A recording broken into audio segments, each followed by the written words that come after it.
coming. Freedom is coming. Freedom is coming. Oh yes, I know. Freedom is coming. Freedom is coming. Freedom is coming. Oh yes, I know. Freedom is coming. Freedom is coming. Freedom is coming. Oh yes, I know. Freedom is coming. Freedom is coming. Freedom is coming. Oh yes, I know. Freedom is coming. Freedom is coming. Freedom is coming. Oh yes, I know. Freedom is coming. Freedom is coming. Freedom is coming. Oh yes, I know. Oh yes, I know. Oh yes, I know. Oh yes, I know. Oh yes, I know. Oh yes, I know. Oh yes, I know. Oh yes, I know. Oh yes, I know. Jesus is coming. Jesus is coming. Jesus is coming. Oh yes, I know. Jesus is coming. Jesus is coming. Jesus is coming. Oh yes, I know. Freedom is coming. Freedom is coming. Freedom is coming. Oh yes, I know. Freedom is coming. Freedom is coming. Freedom is coming. Oh yes, I know. Oh yes, I know. Oh yes, I know. Oh yes, I know. Oh yes, I know. Oh yes, I know. Oh yes, I know. Oh yes, I know. Oh yes, I know.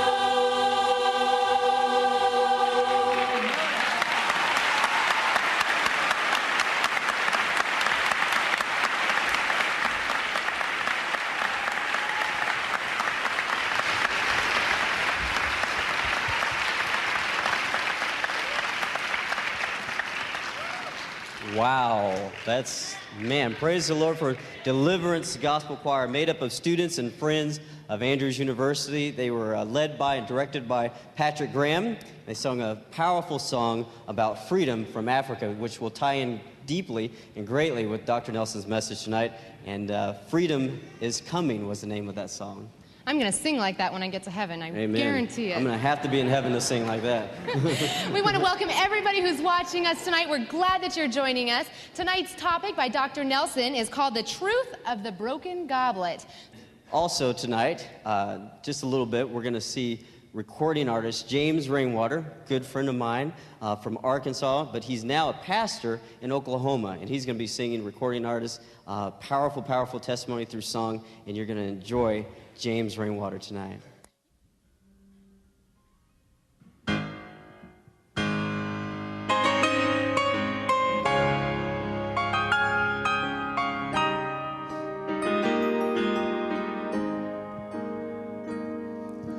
Feeling like a prisoner from the pain of younger years, crying for the freedom you think nobody hears, searching for a reason to reach for something more.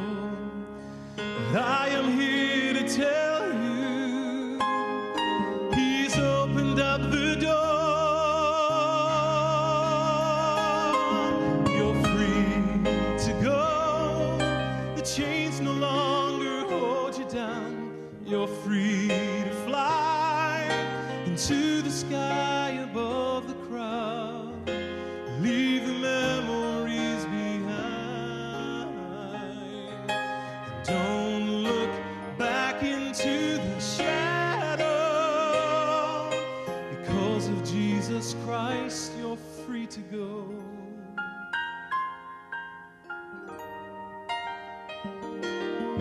Here's the faintest whisper from the reaches of your soul.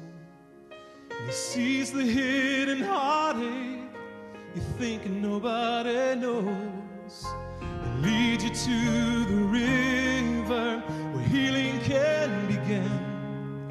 And He offers to go with you, just like a faithful friend. You're free to go. The chains no longer hold you down. You're free to fly into the sky above the crowd. Leave the memories behind. And don't look back into the shadow. Because of Jesus Christ, you're free to go.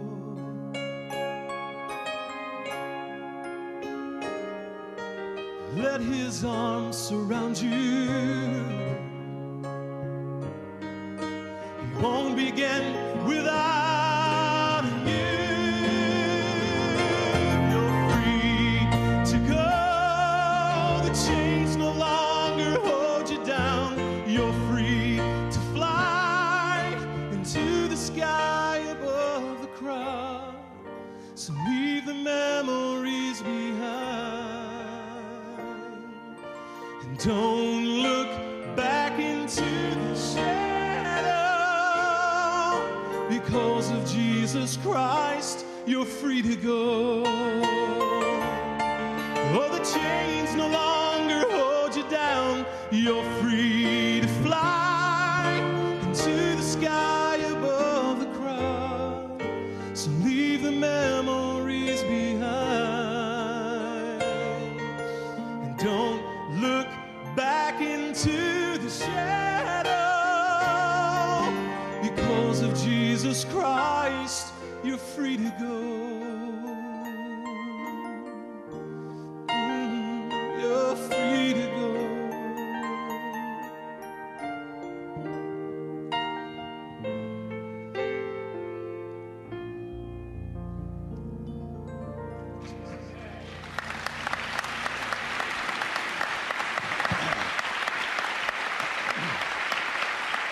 Thank you, James. Isn't that the greatest news you've ever heard? You are free to go. Don't look back into those shadows. Keep your eyes straight ahead on your forever friend. Thank you, James. Rainwater. Powerful. Well, folks, that's what it's all about. Deliverance choir, gospel choir, they sang about freedom as well. Because you know what? Bottom line in our forever friendship with God is freedom. God is big on freedom. And he has offered that freedom. And he says, if you come to me, you may have that freedom every step of the way. You know what? That is what the Sabbath, by the way, is all about. The Sabbath is a day of celebrating the freedom of God. Freedom. That's just the truth of it all when you're talking about God's forever friendship. Every year in January in this nation, the President of the United States stands in the packed chambers of the House of Representatives and addresses a joint session of the Congress and the nation live through radio and television in what is called his annual State of the Union Address. Now, you need to know that when it comes on television, it is not the hottest programming event in the week or the year. But I'm telling you, speaking politically, it is a knockout. Now, I want to access back to a State of the Union address I heard delivered by our present president, William Jefferson Clinton. And I must tell you, I, for one, found great comfort in the fact that it took him 1 hour and 21 minutes to deliver it. I say yes for long speeches. Although I want you to know that tonight we're not going to try to equal the feat. But near the end of this 81-minute sermon, if presidents preach sermons, President Clinton articulated, though he knew it not, the very prayer that Pharaoh cried out to Moses in that awful moment when the plague of locusts had descended upon Egypt. Pharaoh prayed, remove this deadly thing from me. However, President Clinton, he didn't put it in that language. No, he's pleading for a deadly thing to be removed, but he's not talking about locusts. He is talking about deliverance from the plague of violence. In fact, I grabbed my pen and I scribbled it down when he spoke these words. Here they are. He condemned, quote, the violence that permeates our media all the time. And I'm telling you, he received a roaring ovation from the packed chamber for that one line. Because you know why? It is not only the president of this country, in fact, that worries about violence tonight. In fact, it is the presidents and the prime ministers and the politicians and the peoples of the entire world that are concerned about the moral endemic epidemic that violence, in fact, is a deadly symptom of. And behind the plague of violence, President Clinton's still preaching, I jotted it down, an epidemic of teenage pregnancies. He's making, in the State of the Union address, a passionate appeal for our nation to return to moral values. And then he did something I have never heard a president do during a State of the Union address. He appealed to the churches of the land. First of all, he noted that there are more houses of worship in America per capita than any other nation in the world, which of course is an embarrassing statistic, since this many places of worship you would think would turn life into a more exemplary kind of lifestyle in this nation, which it is not. And then he appealed to the religious leaders of the land and their congregations to, as he put it, work for change. And then to illustrate that appeal, he turned up to the crowded gallery and he introduced to us two pastors, an African-American husband and wife team named Diane and John Cherry, who together pastor 17,000 members in their congregation in the state of Maryland. After telling of their reclamation efforts in their community, he appeals to the churches of the land to essentially go and do likewise. Here's the nickel quiz for tonight. Question: what is it that has the leaders of this world so deeply concerned? Answer: it's finally dawning on some of them that our nations, plural, are in deep moral trouble. So the prayer of an ancient pharaoh is not at all inappropriate tonight on earth. 6 continents, over 100 nations linked by this Next Millennium seminar. Let's read the prayer of the bushy, bearded Moses. It went straight into his face. He heard it from Pharaoh himself. Open your Bible, please, to the book of Exodus, chapter 10. While you're turning to Exodus, chapter 10, and by the way, for our university host site, that's page 61, you must know that in a mighty showdown between the gods of Egypt and the God of Moses, the God of Israel, there have been natural and supernatural disasters like waves descending upon Egypt. We have now come to the moment when the 8th of these disasters is the plague of locusts. It is because of the locusts that Pharaoh urgently prays this prayer. I want you to get the context. This is Exodus chapter 10. All right, we'll put it up on the screen there. Verse 12. Then the Lord said to Moses, stretch out your hand over the land of Egypt for the locusts, that they may come upon the land of Egypt and eat every herb of the land, all that the hail has left. Hail had just been the previous plague. So, verse 13, Moses stretched out his rod over the land of Egypt, and the Lord brought an east wind on the land all that day and all that night, and when it was morning, the east wind brought the locusts. Verse 14, and the locusts went up over the land of Egypt and rested on all the territory of Egypt. They were very severe. Previously there had been no such locusts as they, nor shall there be such after them. And by the way, the Middle East knows the reality of locust scourges like this. Verse 15, for they covered the face of the whole earth so that the land was darkened. And they ate every herb of the land and all the fruit of the trees which the hail had left. So there remained nothing green on the trees or on the plants of the field throughout all the land of Egypt. Now watch this. Verse 16, then Pharaoh called for Moses and Aaron in haste, and he said, I have sinned against the Lord your God. Please forgive my sin only this once, and entreat the Lord your God that he may take away from me this death only. I like the way the New Revised Standard Version translates this. Remove this deadly thing from me. A very appropriate prayer, ladies and gentlemen, for this nation, for this world, as we desperately seek some sort of moral revival. Remove this deadly thing from us. Because we must all recognize tonight that the moral disease of our homelands is not only the concern of politics, it is the concern of religion, deeply the concern of religion as well. I want to illustrate. I have here one of the newsletters from the very popular Christian psychologist. He is the speaker director of Focus on the family, without a doubt, one of the most influential Christian leaders in this nation tonight, Dr. James Dobson. You've heard of Dr. Dobson. He is now an international network of ministry. Though he uses different words, in fact, he is praying the very prayer of Pharaoh, remove this deadly thing from among us. And so he writes, this is the October 1998 newsletter. Dear friends, what an incredible period of American history we've witnessed during these past 10 months when scandal, deception, and intrigue have inundated the political landscape. Though the drama must play itself out in Washington, I am sure most of my readers are weary of the entire mess and wish we all could get beyond it. Speaking personally, I am ready for some good news for change. Do you know what, folks? This man, and I want to say a word of deep personal appreciation and high regard for James Dobson and his focus on the family ministry. This man has done more than perhaps any other single individual in this nation to salvage and strengthen the American home. And I have personally communicated that to him. You see, and I think I might have mentioned this a few evenings ago, at least touched on it. Somehow Dr. Dobson got a hold of my book, Countdown to the Showdown, and I got a phone call from a mutual friend of ours. Turns out we do have a mutual friend. And the friend said, hey, Dwight, you know, Dr. Dobson has gotten a hold of your book, and he's just wondering, you have him there in that chapter on the religious right, and what in the world did you have in mind in doing that? And so I told the friend on the phone, I said, well, you know, all I did in that chapter was notice that, in fact, there are conservative Protestants and conservative Catholics and conservative Jews who are American and who are banding together with a moral agenda. And in fact, they've chosen the anti-abortion movement as kind of their rallying cry. And I wondered on that page if they could rally over this particular moral agenda item. Could it be that this same group could coalesce over another moral agenda item, though I know not what that agenda might be? He said, well, listen, then why don't you just explain it to Dr. Dobson? He said, I have his home phone here. You can call him. I said, give me his address. I will write him a letter. Let me articulate this and write it out.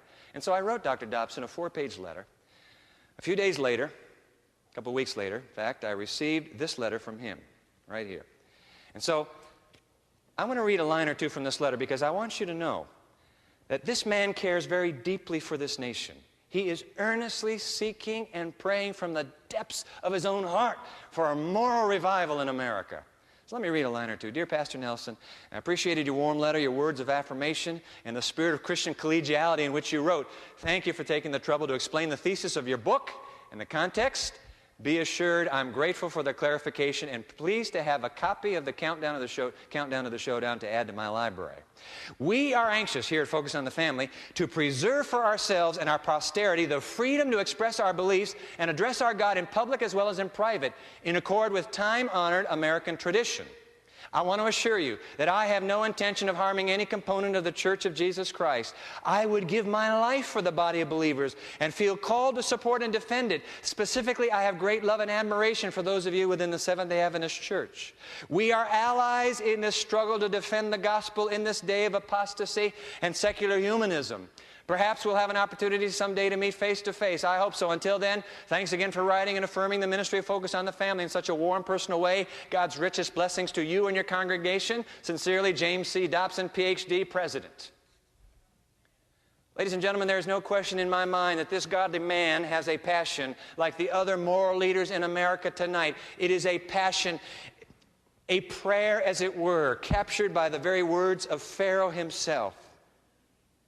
When he spoke to Moses, and he said, please pray to the Lord your God that he might remove this deadly thing from us, the deadly moral cancer on the soul of our nation. Do you know what, folks? The time has come. The time has come for us to join James Dobson and Billy Graham and Pope John Paul II and Archbishop George Carey, Archbishop of Canterbury, the patriarchs of the Orthodox Church, the rabbis of Judaism, the imams of Islam, the philosophers of Hinduism, the priests of Buddhism. It is time for us to join the moral leadership of this planet in their struggle for the moral soul of the human civilization. Now, here in the United States, I realize this spiritual battle taken on by what is sometimes called the religious right, evangelical Christianity. It's a call to return to Judeo-Christian values and standards in this country. You know what? We need to join them. Remove this deadly thing from us. God deliver us from this immoral violence and the violence of immorality. Our British friends, and we have some British friends right in this audience here, and the rest of you are watching. Our British friends, they sing, God save the Queen. We ought to be singing and praying, God save the world. Remove this deadly scourge from our midst. It is not only endemic in the United States and Europe, it is endemic in Africa, Asia, Australia. Everywhere there are human beings, the scourge is present tonight. Which is why tonight we turn to the truth of the broken goblet. Because we must not abandon the moral high road. Tonight, we must seize the initiative. And what our politicians don't realize, and sad to say, what too many of our Christian leaders have forgotten, the moral high road can only be discovered through a very pertinent piece of evidence that we must examine tonight. It is the truth of the broken goblet. Let me explain. To illustrate this compelling truth, let's pretend, all right? Let's pretend that we have all the religious leaders of the world.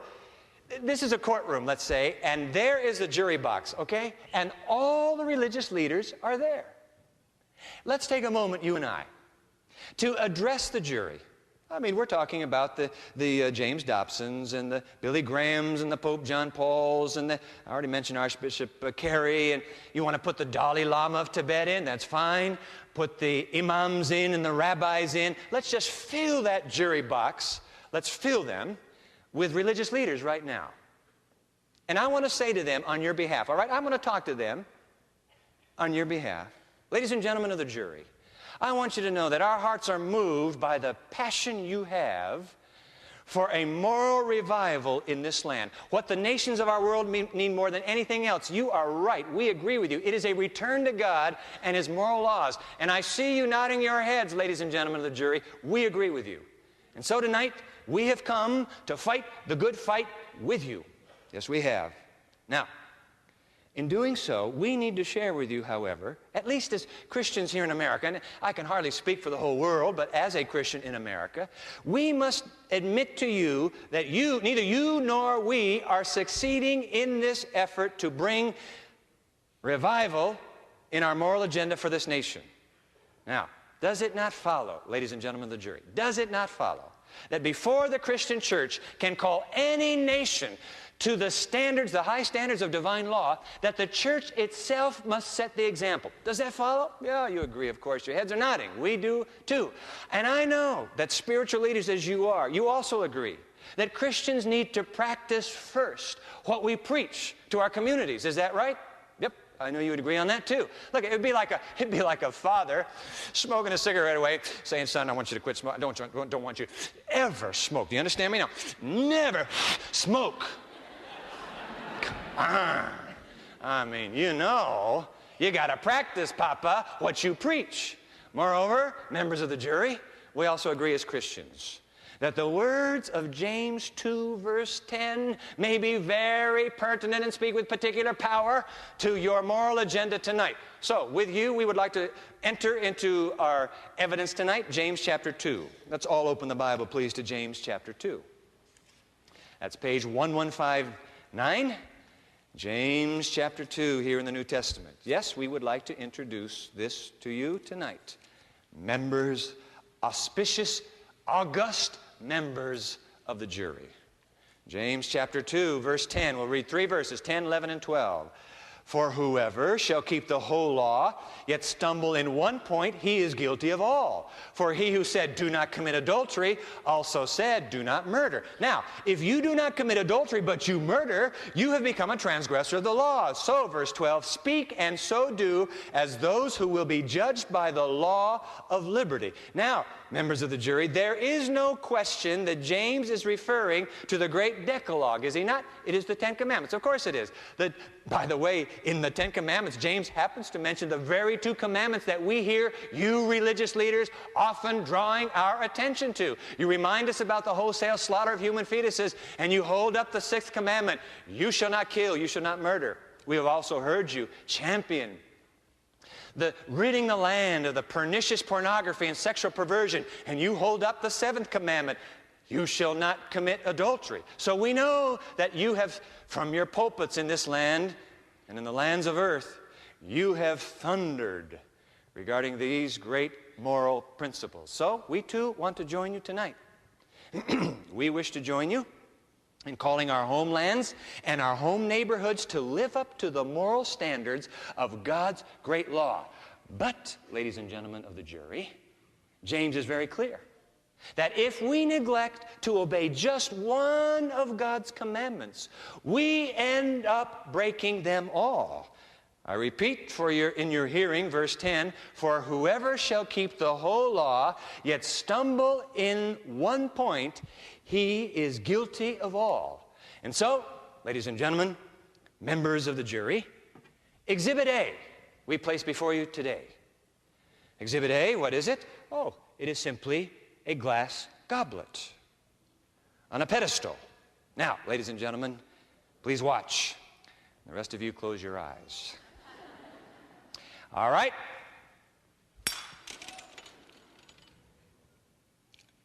Ladies and gentlemen of the jury, I hold up before you a shattered, broken goblet to illustrate the truth that a glass that is struck in only one point is nevertheless shattered.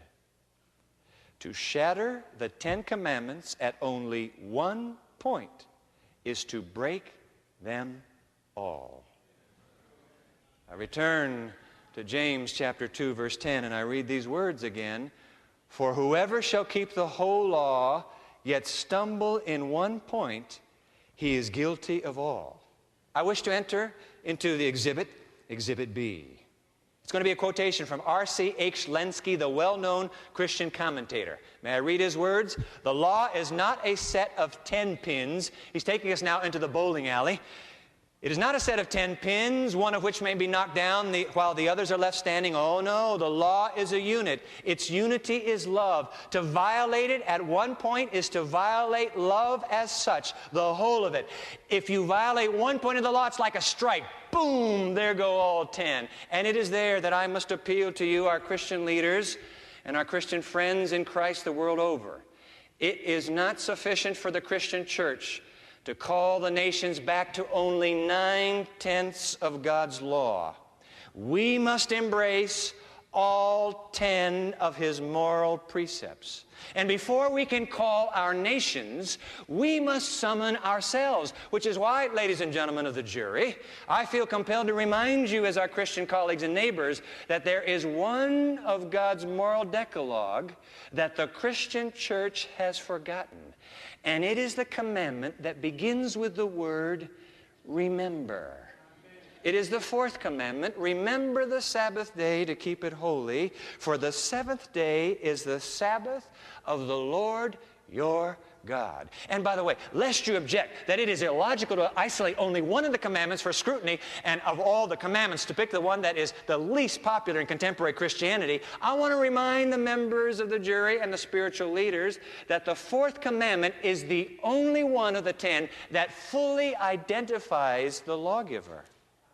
In fact, let's turn to the 10 Commandments and take a look for a moment, shall we? Back to Exodus chapter 20, page 71. Exodus chapter 20. Let's read the fourth commandment together. Exodus 20, verse 8. Remember the Sabbath day to keep it holy. 6 days you shall labor and do all your work, but the seventh day is the Sabbath of the Lord your God. In it you shall do no work, you, nor your son, nor your daughter, nor your male servant, nor your female servant, nor your cattle, nor your stranger who is within your gates. For, verse 11, in 6 days the Lord made the heavens and the earth, the sea, and all that is in them, and rested the seventh day. Therefore the Lord blessed the Sabbath day and hallowed it. Now, members of the jury, please notice verse 11 carefully. Notice how it identifies the lawgiver. It gives us His name. That's the Lord. Capital letters means it's Yahweh in the Hebrew. It gives us His office. That means He made the heavens and the earth. He is the Creator. And it also gives us His jurisdiction, i.e. heavens and earth, the sea, and all. It's the whole universe. You know what? When a president or a prime minister stamps his seal on an official document, you will find these three ingredients: name, office, and jurisdiction. Name, William Jefferson Clinton. Office, President, Jurisdiction, United States of America. Name, Nelson Mandela. Office, President, Jurisdiction, Republic of South Africa. It's as if, my friends, there were the presidential seal in the heart of this Decalogue, right here in the heart of the fourth commandment. Name, office, jurisdiction. Lord, Creator, the whole universe. Ladies and gentlemen of the jury, the fourth commandment declares God to be the sovereign creator of all peoples and all nations throughout the jurisdiction of the entire cosmos. Which means, hold on now, it means that this commandment is the only one that provides the legal and judicial justification for his claim of our obedience in the other 9 commandments. Remove this commandment from the 10, and you have removed the historical and legal validation for God's claim to allegiance, to devotion, and to love and obedience. You can look at the other 9, be my guest. You will find nowhere else this seal. You only find it here, i.e., as our Creator and Sovereign Lord, He alone has the authority, not only as our life giver, He has the authority to be our lawgiver. He alone has the right to ask for our loyal obedience. And so, members of the jury, I remind you that it is the fourth commandment. Oh, you're right, it is not the greatest commandment. I know what Jesus said. The greatest commandment is this: you shall love the Lord your God with all your heart, with all your soul, and with all your mind. Yes, but do you know what? If it weren't for the fourth commandment, we wouldn't know which God it is we're supposed to love with all our heart, soul, and mind. And so I ask you tonight, could it be, members of the jury, could it be that this is why the leaders in our Christian America, and indeed the leaders in the nations of earth tonight, are having such a difficult time calling our nations to observe God's high moral standards? Could it be that we as Christians, we the leaders and the people, are effectively neutralizing our own witness by our own disregard and disobedience of the very moral law we are seeking to call our nations to? For how does James 2:11 read? Look at the screen. For he who said, do not commit adultery, also said, do not murder. Now, if you do not commit adultery, but you do murder, you have become a transgressor of the law. What good is it for us as national Christians, or for that matter, for us as global Christians, to wring our hands about the tragedy of the broken 6th and 7th commandments, when all the while we are ignoring the 4th commandment? How did verse 10 go in James 2? For whoever shall keep the whole law, yet stumble in one point, he is guilty of all. Could it be that we Christians, if we had been faithful in upholding 10/10 of God's Decalogue, our nations, and now maybe I should just speak of the Christian nations of earth tonight, our nations would not be in the moral trouble they are in. Now I must say to you who are the dear Christian leaders, moral leaders of our nations of earth, I know, and perhaps you do too, the reasons people give in this day and age for why, in fact, the 4th commandment is simply no longer necessary for us as Christians. You know, I've heard some people suggest, in fact, that to obey the 4th commandment is legalism. Now, I want to figure this out. How could it be legalism? Is it legalism to obey the 6th commandment and protest against abortion? Is it legalism to obey the 7th commandment and protest against child pornography? You know what, Dr. Dobson? You are a powerful advocate on earth for both of those commandments. How then could it be legalism to obey the 4th commandment and worship God on His 7th-day Sabbath? The issue is not legalism. The issue is illegalism, if one illegally chooses to disregard a known law. In fact, you know what? Ultimately, the issue is not legalism at all. The issue is love. I mean, how could any of us miss the point, Jesus' inescapable point on the eve of His own death? John chapter 14, verse 15, let's look at it. Jesus said, if you love me, keep my commandments. You know what? How could it be any more plain? If you love me, He cries out to the Christian world, you will keep my commandments. Come on, folks. When a man falls in love with a woman, and at last they come to that day when he's screwed up his courage, and he is down on his hands and knees, and he is sobbing and begging her, please marry me. It was that way for all of us, wasn't it, fellas? Yeah, it was that way for me, too. You know, after she says yes, and we get married, I want to ask you something. Is it legalism for the young wife now to expect her young knight in shining armor, to expect that he will remain true to her, faithful to her, till his dying breath? Is that legalism? Is she being legalistic in asking him to be faithful? Are you kidding? Marital fidelity is not about legalism. It's about love. If you love me, remember the seventh day to keep it holy. I've heard the reasons, members of the jury, I've heard the reasons some give to why the seventh-day Sabbath is no longer applicable. Another reason I've heard is that some suggest we just can't know which day of the week is the seventh day anymore. Well, that's a fair observation, but I say let's let the gospel writer of Luke, let's let him identify the three most critical days, consecutive days in all of human history. He will identify them for us. Let's put them up on the screen. Luke 23:54. This is the day that Christ was crucified. That day was the preparation, and the Sabbath drew near. Let's take a look at the next day, Luke 23:54. That day was the preparation, the Sabbath drew near. Now, verse 56, then they returned and prepared spices and fragrant oils. And they rested on the Sabbath according to the commandment. So we know that the preparation day is followed by the Sabbath. Now what's the next day? Luke 24 verse 1. Now on the first day of the week, very early in the morning, they and certain other women with them came to the tomb, bringing the spices which they had prepared. But they found the stone rolled away from the tomb. Then they went in and did not find the body of the Lord Jesus. What day is that? The whole world knows that we celebrate Easter on what day is it? We celebrate Easter on Sunday. We know there is no dispute. And we also know that Jesus was crucified on what day? Good Friday. So ladies and gentlemen, the Sabbath in between, it can only be one day. The seventh-day Sabbath of the fourth commandment is on the day before Sunday and the day after Friday. You've got it figured out. You're right. It is Saturday. And that weekly cycle has never changed since Christ ascended to heaven. Now, I realize there might be another objection or two. Yes, I've heard the one that says, oh, but the ancient church changed the day of worship.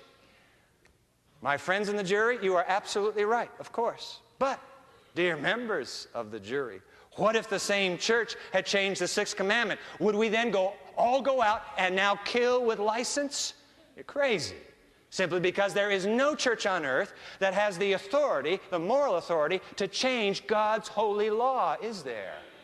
I have in my collection a little croc cartoon.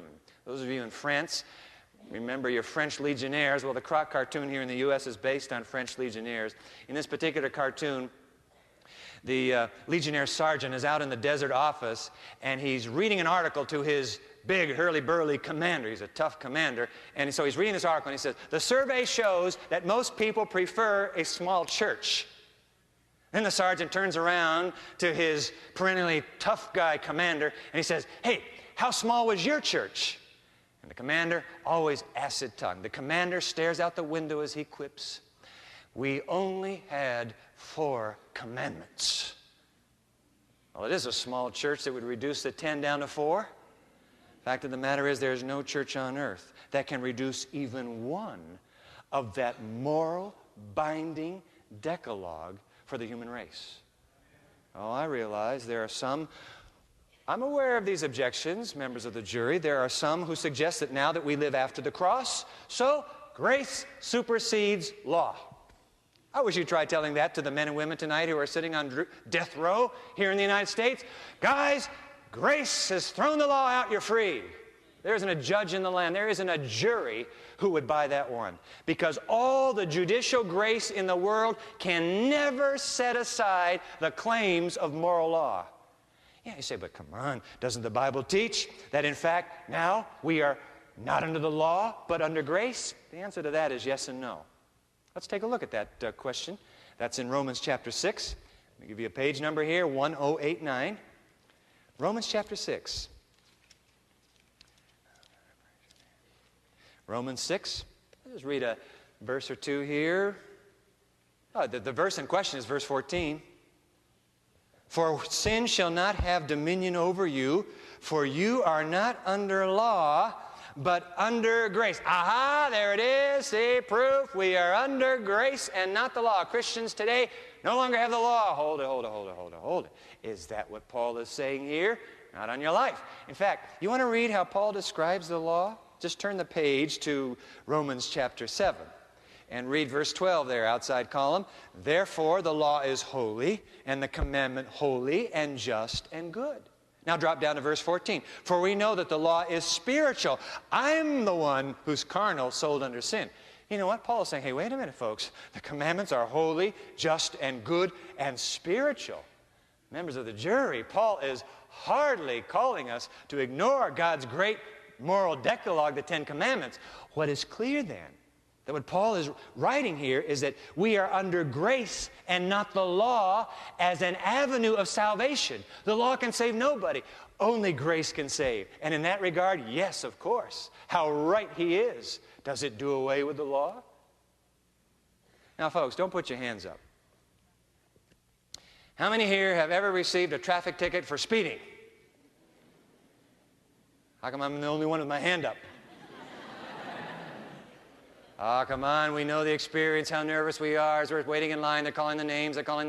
My name's going to be next. My name's going to be soon. We stand before the judge finally. When he booms out that name, we stand before him. We've been trying to think of every excuse in the book to seek the pardon and pleasure of the court.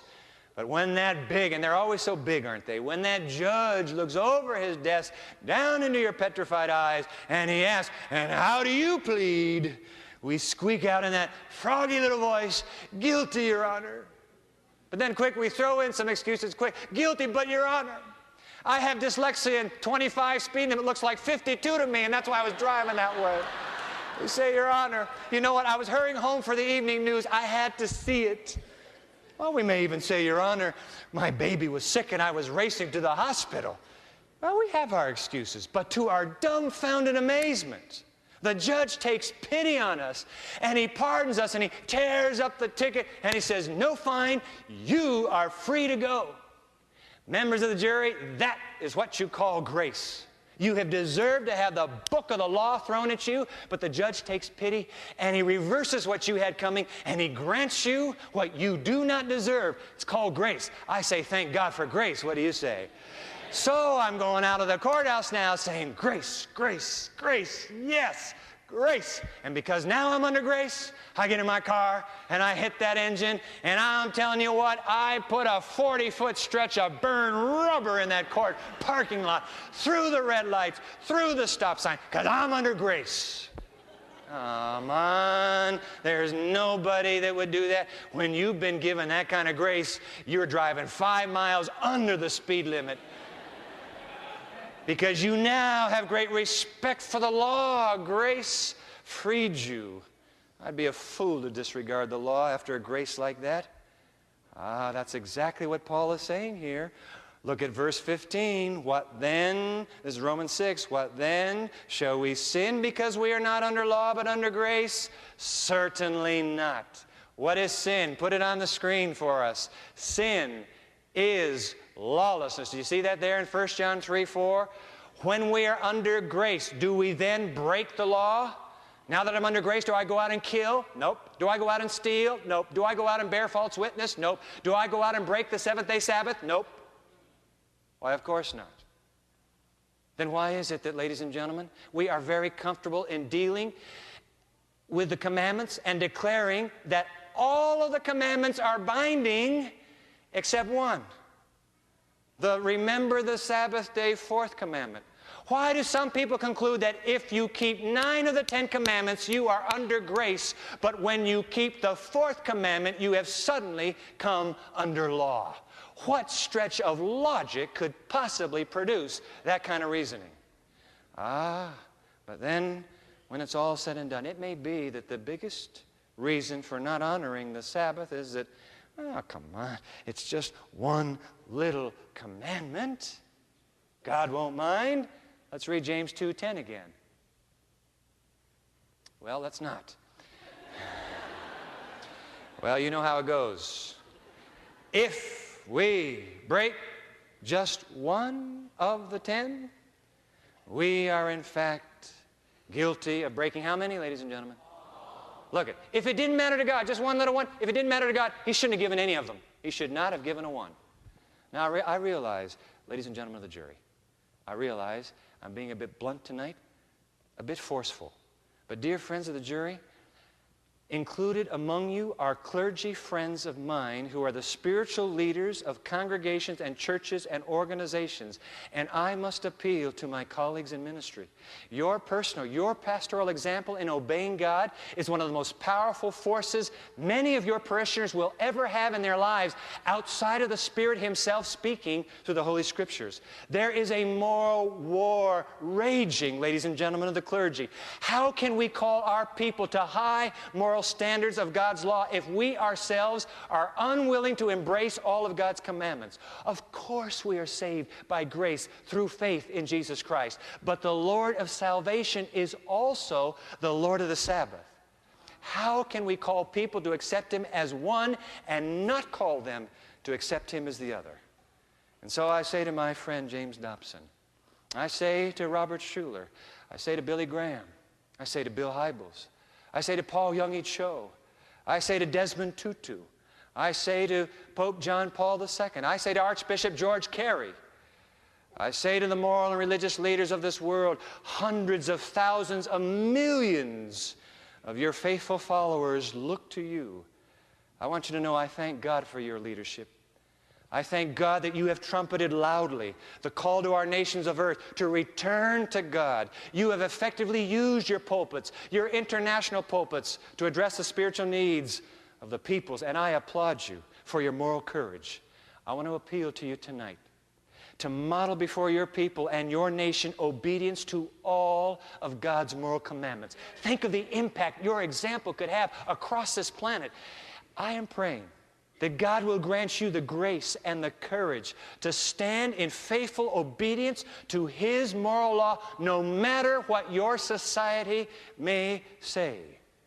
I remind you, you hold the destiny of hundreds of thousands of human beings in your clerical hands.